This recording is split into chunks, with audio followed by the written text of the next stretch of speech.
Kaya libre tayong magwaray, libre tayong magtagalog, at libre tayong magsibuano dito.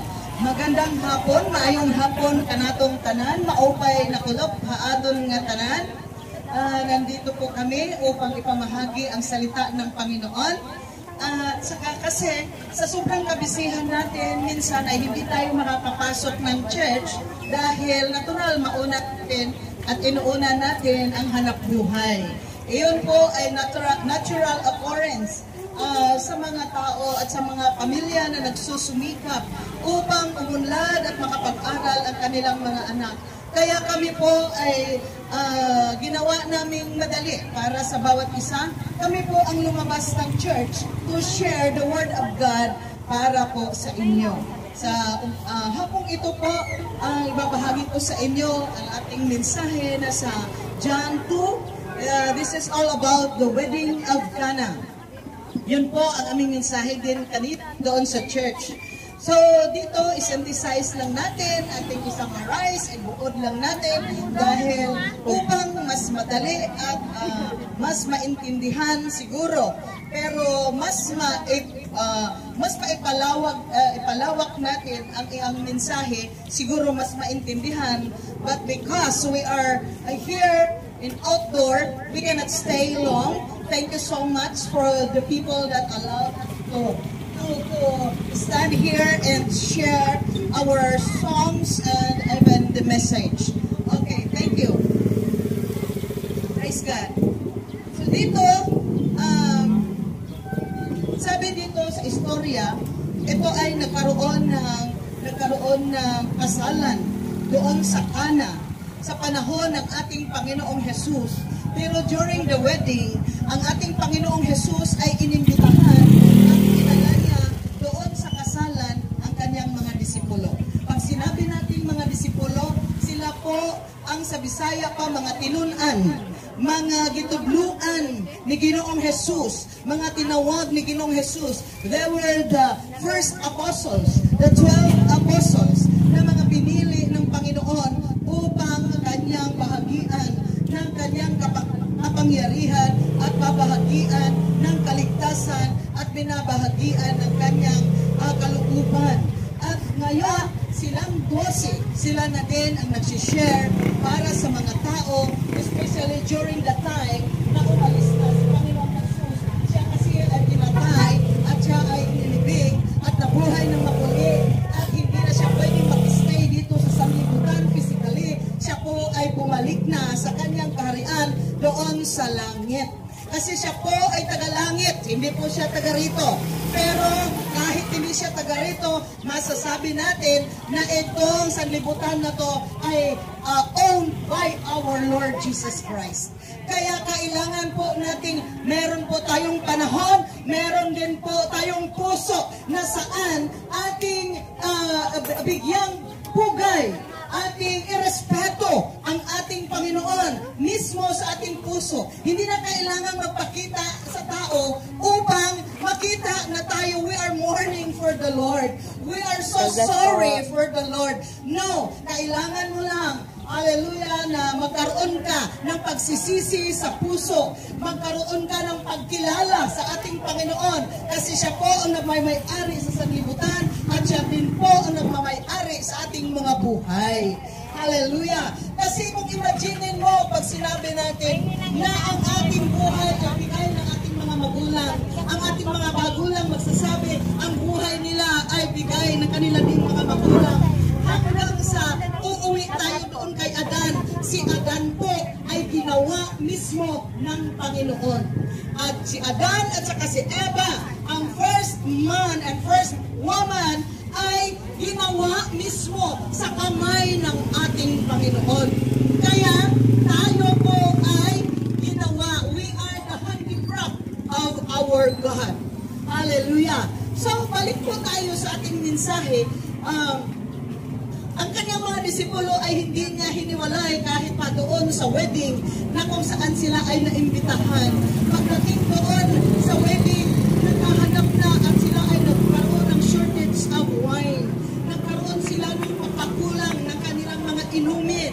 So, ang first na inumin na ilahad doon sa wedding, doon sa kasal pasyalan ay ang pinakamasarap na bino or pinakamasarap na alak upang ipakita sa mga tao that they are worthy to invite them. They are worthy to invite people to their party. Hallelujah! Pero dumating ang panahon na pagdating ni Jesus at sa mga disciples, kasama si Mary na foster mother ni Jesus. Kaya sinabi kong foster mother ni Jesus kasi kung nagbabasa tayo ng Biblia, huwag niyo po kaming mamaliin na hindi po kami nagrespeto sa mother. Nagrespeto po kami. Si Mary po ay ating kapatid sa pananampalataya. Kaya siya po ay binigyan ng karapatan na siya po ang binigyan ng chance na kung saan si Jesus ay ibinuntis. Hallelujah! Dahil si Mary po ay mabait na babae, siya po ay marangal na dalaga, siya po ay pinangasawang birhen. Hallelujah! Pinangasawa po siyang birhen, walang nakalakastangan sa kanyang mga lalaki, hindi po siya malapit sa mga lalaki. Kung pinangasawa siya ni Joseph, siya po ay pure na pure. Pero before sila nagsama ni Joseph, before sila ikinasal, ang banal na spirito ay nagpakita sa kanya. God, sabi pa, diretso tayo sa Bisaya kasi nasabi ko yung gani. Si Joseph mismo, ipadaygan, hallelujah, sa balang espiritu, ang iyang pangasawunon ay nagpagbuntis ni Ginoong Jesus. Hallelujah. So, ibig sabihin, birhen pa si Mary na nagkaroon siya ng anak sa sinapupunan niya. Pero ang kanyang excel po ay wala pong ginawa doon dahil si Jesus ay buong tao na po noong inilagay ng banal na spirito sa sinapupunan ni Mary. Hallelujah! Siya po ay God, siya po ay Panginoon. Inilagay doon upang magiging ehemplo natong tanan, maging example sa ating lahat. Kasi kailangan ng tao ng visual aid. Hindi po pwede ang tao na kung sabi-sabi lang. Kaya si Jesus pumunta dito sa sanlibutan upang magpakita at nagkatawang tao, upang ang mga tao ay maniwala sa Kanya mismo. Kasi we don't have a reason bakit ayaw natin sa ating Panginoon Jesus. He owns everything na meron tayo. Kahit ikaw at ako ay gawa ng Panginoon. Kaya we need to respect God. We need to receive Jesus. Hallelujah. Balik ulit tayo sa ating pinaka-main na message. Hallelujah. So doon, nagkaroon ng shortage ng alak. Sabi ng kanyang ina, the foster mother, na sila ay naubusan na ng alak. Sabi ni Jesus, "Oh woman, I have nothing to do with thee." Hallelujah. Dahil ang aking panahon ay hindi pa dumating. So, pagkatapos noon, kahit parang kinontra niya ang babae na nagsasabi sa kanya, ang kanyang ina mismo. Pero sasabihin ko sa inyo, the foster mother. Hallelujah. Pero kahit kinontra niya yung sinabi, dahil upang ipakita sa atin na siya po ang masusunod at hindi po ang kanyang foster mother. Gani, nag-ingon ang foster mother na sundan ninyo siya kung unsay iyang iingon. Kung anot iya si sermon ha iyo, susundon mo gud hiya. Kay hiya lang ang dapat na susundon, diri unhin uman. Hallelujah. Kaya, pagkatapos noon, ginawa pa din ni Jesus ang milagro, ang himala, ginawa ng Panginoon. So, doon merong 6 water pots. There were 6 water pots doon sa kanilang gate. Pag sinabi natin doon sa gate nila, kasi doon sa Israel dati, at kahit siguro dito sa Pilipinas, meron tayong hugasan ng mga paa dati dahil wala pong kotse, wala pong motor dati. Ang transportation po nila ay lakad lang. Kadilakad lang po. Cadillac or kadilakad. Kaya, at saka, ang iba pang means of transportation ay magsakay or sasakay ng mga animals katulad ng sa atin ay kalabaw, sa kanila ay kamilyo, mga camels, horses, at baka, mga bulls. So doon sila nakasakay. At yung mga animals na yon ay wala po silang CR. Kaya at hindi po sila nagpapaalam kung sila po ay magsi-CR. Kaya kung saan-saan lang tatai along the way, while you're walking, along the way while you are riding, at iibak lang po ang mga sasakyan na yon. Kasi sila po ay mga animals and they are not people. Okay. So habang naglalakad ang mga tao, posibleng makaapak tayo. Ngayon nga na may kotse na, may motor na, meron ng bisikleta, bakit nakakaapak pa din tayo? So mostly, ang tae ng pusa, taing iring, o taing iro, mo'y atong patamakan karon. Dili na dagkong tae sa kabaw, kundi sa mga beautify na mga pusa, mga layaw na pusa o mga iro. Hallelujah! Kasi minsan din, para ding kung tayo naman ay may animals ngayon, ligpit-ligpit din natin. Nakakahiya naman maapakan ng iba. Oo. Ako wala akong pusa, wala din akong dugi, upang hindi ako makapinisyo sa pagka ng iba. Okay. Pero nakakaapak kami. Dahil ang iba, meron sila, pero hindi nila itinatago. O pag nakita nilang umibak, hinihayaan lang nila. So ganun din po dati sa dating panahon. Kaya meron silang water pots upang doon lagyan nila ng tubig bago umakyat ang kanilang mga bisita or sila mismo, ang mga kapamilya nila, maghugas muna ng paa. Maghugas ng paa upang hindi mamamaho ang kanilang mga bahay. Lalo na pag sila ay dumating sa gabi, sila ay pagod na pagod, diretso matulog, kung walang hugasan ng paa, ay mamamaho po talaga. So kaya dati ang kultura nila, meron mga water pots outside their gates, outside their doorsteps, upang malinis ang paa bago pumasok. So, nung nakita ni Jesus, yung mga water pots na yon ay ubos na ang tubig dahil siguro sa daming bisita ng kanilang wedding party. Okay. So sinabi ni Jesus doon sa mga servants, iyang giinan ang mga servants sa iyang mga sulugoon na butangin ninyong tubig, kini nga mga banga. Water pots, meaning mga banga, mga dagkong banga, malalaking banga, malalaking lagayan ng tubig. Okay, so pinuno ng mga servants, ng mga alipit, ang 6 na water pots or 6 na banga. Habang pinupuno nila ng tubig, God is working. Hallelujah! Ito, i-interpret ko.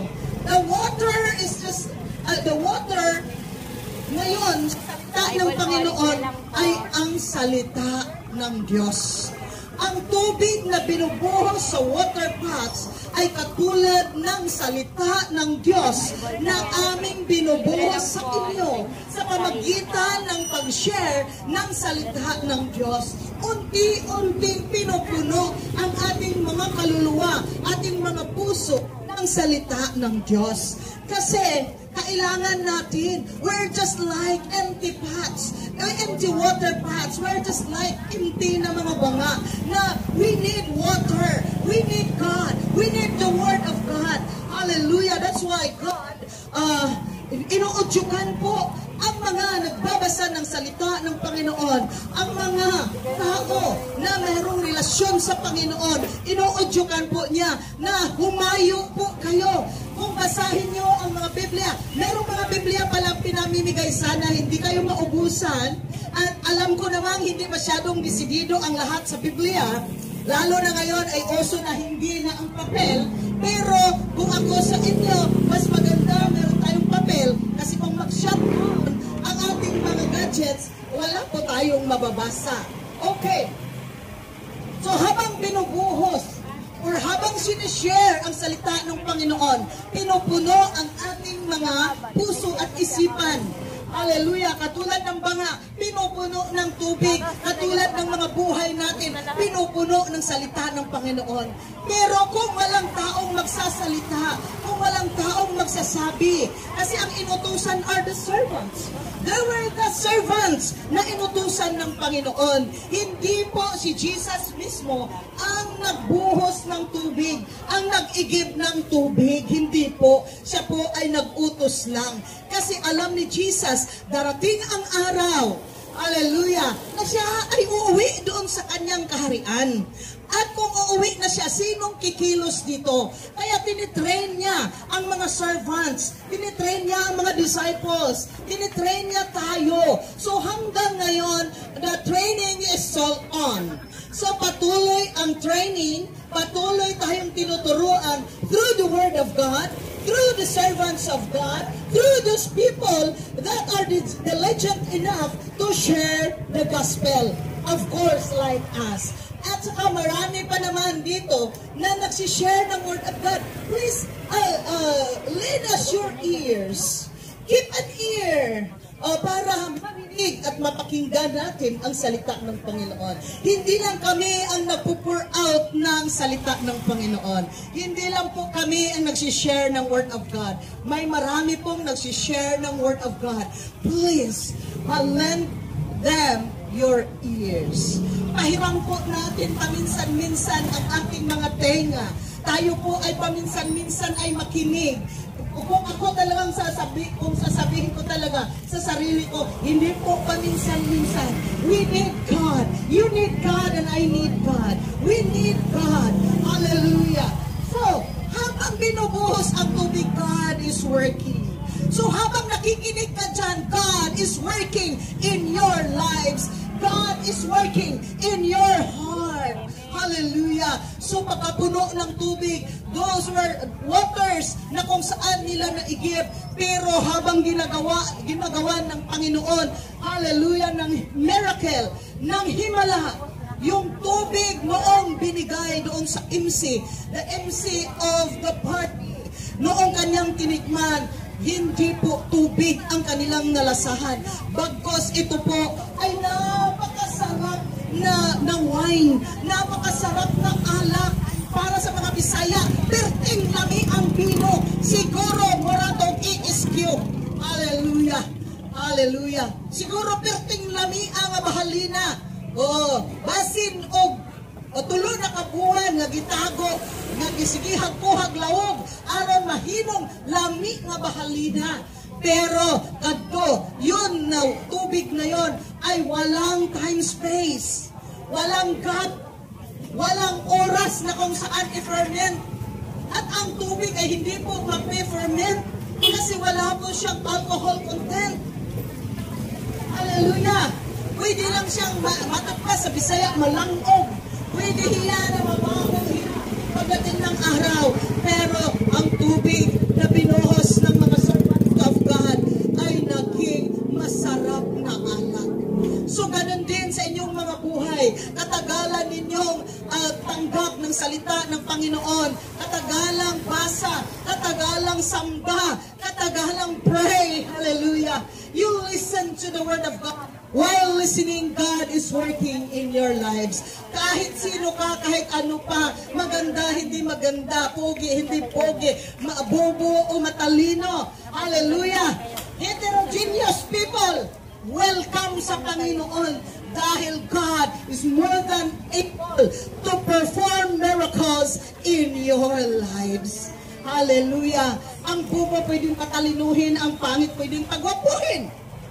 There's nothing impossible with God.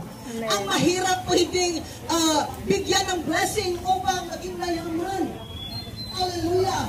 Pero provided we should obey the process. We should obey the Word of God. Kaya meron po tayong Biblia upang sundan natin kung ano ang kalooban ng Panginoon upang i-bless tayo. Hallelujah! Blessing ay hindi po basta-basta na lang darating sa atin without us doing anything. You should do something. Hallelujah. To follow Christ. You should do something. Hallelujah. You read the Word of God, you pray, you go to church. Hallelujah. And then fellowship with one another. And then learn from it. learn from the church. Learn from the Bible. Hallelujah. Kung meron kang Bible na napiling na dyan at inaalikabukan na, kung meron kang Biblia na napuno na o kani ang abog, kay wakay basa-basa. Karon, ngayon, puntahan mo ang Biblia mo na yan, alungkatin mo sa baol, o tanggalin mo sa altar, at umpisahan mong basahin. Yon po ay treasure. Yon po, doon ka po makakita ng mga blessings. Mag-umpisa ang blessings sa pagbabago ng ating mga buhay. Kasi hindi po pwede. Gusto natin pera, gusto natin blessing, gusto natin kalusugan without following the Word of God. That is impossible. You follow first God before receiving blessings. Hallelujah. Thank you, Jesus. At saka salamat po. Hindi po ako galit dito, but I am sharing the Word of God for you to start learning from the Word of God. Yung iba na marunong na, praise God for your lives. Pero yung iba na wala talagang panahon, this is it. You can hear the Word of God because the Word of God has go out from the church for you to listen, for you to hear. Hallelujah. Thank you, Lord. Salamat po, Panginoon, sa panahon na iyong ibinigay sa amin. Ikaw ang Diyos namin. Bless these people, O Lord God, that passing by while I'm sharing the Word of God, that passing by while we are singing, O Lord God, praises and worship unto you. Hallelujah. Lord, i-bless mo sila, Panginoon. I-guide mo ang kanilang mga paa. Guide them, Lord Jesus, kung saan sila. Hallelujah, upang makapag-fellowship. At doon mo sila hubugin, Panginoon, ng inyong mga salita.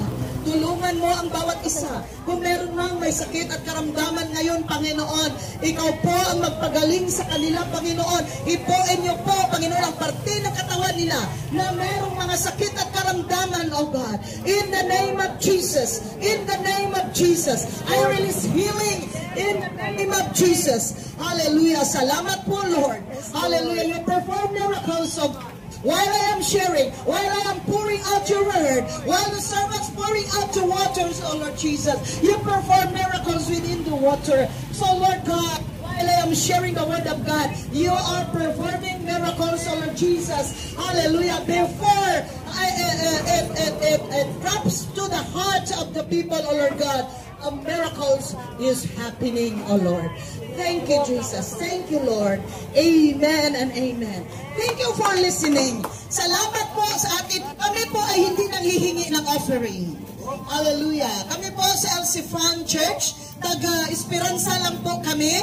Itong aking mga kasama, mga estudyante po ito. Kilala po ito ng iba na nandito. Mga magagandang kasama. Siguro pinaganda ng Panginoon or talagang likas na maganda na binigay ng Panginoon inborn. Glory to God, and they were talented. Binigyan sila ng talent ng Panginoon. They are our music team. Hallelujah. Ito si Rubilin ay ang aming magaling na drummer. So, bata pa yan. 16 years old lang yan, pero matangkad siya. So, mga singers natin, itong ating mga binata. Itong maliit na to, ito ay clever guitarist. Guitarist po natin to, at yung isang maganda dito na siyang naggigitara, hindi kaya doon. Hindi kasi namin pwedeng i-perform lahat dito because wala naman kaming space. Well, maybe next time, yung big na preparation. This is not a big preparation, that's why we just brought here itong mga ganito lang. Hallelujah. So, meron kaming mga kabataan na mga performers. So, glory to God. Hindi ko yan pinagmamayabang. Ang ibig ko lang sabihin na ang mga anak po natin pwedeng gamitin ng Panginoon. Pwede silang matutong mag-gitara, pwede silang matutong mag-piano, mag-organs, pwede silang kumanta, magbigay papuri sa Panginoon. Kesa sa papaniwara sila, nandiyan lang sa bahay, wala-wala lang, at naglalakad-lakad hanggang sa matagpuan nila ang nagrarugby, matagpuan nila ang mga drug addicts, sila, ang mga drug addict tuloy ang mag-disciple sa kanila. Kaya allow your children na magpunta sa church. Of course, I am unfair because I am a pastor. You can go to our church and we will train you. Hallelujah. So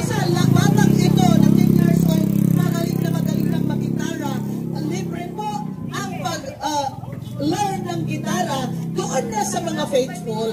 Of course, kung mag-learn lang doon, nakakapagod yun, malaki ang bayad doon sa lyric, pero sa amin walang bayad. That's why we give our free service to those who are faithful in attending church.